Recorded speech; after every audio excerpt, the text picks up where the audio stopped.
I'm Suzie Miller, I'm the playwright of Prima Facie. When I first went to university, I studied science, but I was always really interested in writing and stories and reading. And then I moved into law because I had a real social justice conscience and wanted to do some justice fighting. And while I was a lawyer, I went back to university and became a playwright as well. So I juggled both law and theatre writing for a long time. I practiced as a corporate lawyer for a year and then quickly absconded to the Aboriginal Legal Service, which is apparently the only person in the history of that firm that ever did that at the time.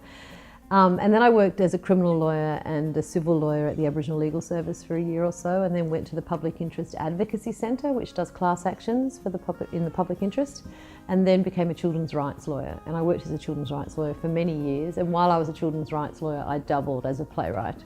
I went to NIDA while I was doing that practice, and I also wrote a series of plays. The very first play I wrote was based on my experience of being a lawyer for homeless young people in King's Cross, and it was an expression of what I found that was beautiful and community-based in that job. And that was my first play. It went on at the Old Fitz, and then it transferred to the Opera House. So it was a magnificent first entree into playwriting and sealed it for me, really, that was absolutely what I wanted to do. And I think it was because I realised that I'd told some of the stories from the practice of being a lawyer in King's Cross for years. And it was when they were actually on show that people walked out of the theatre and said, I now realise that these people could be my cousins, my sisters, my family, my friends. And there was an increase in empathy to those stories, and I thought, this is the way to change the world. Every playwright will tell you there's a few plays that write themselves, and Prima Facie was about a topic I'd thought about long and hard for so many years. And it was sort of collecting in my mind for a long time.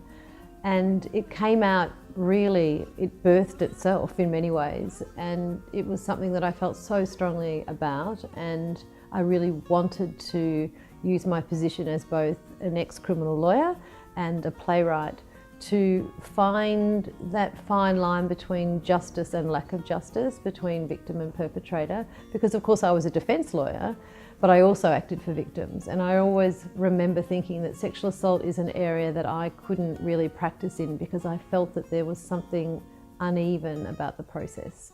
And I needed to find a way to write about that was true to the legal system, but true to a woman's experience of sexual assault as well in the court system.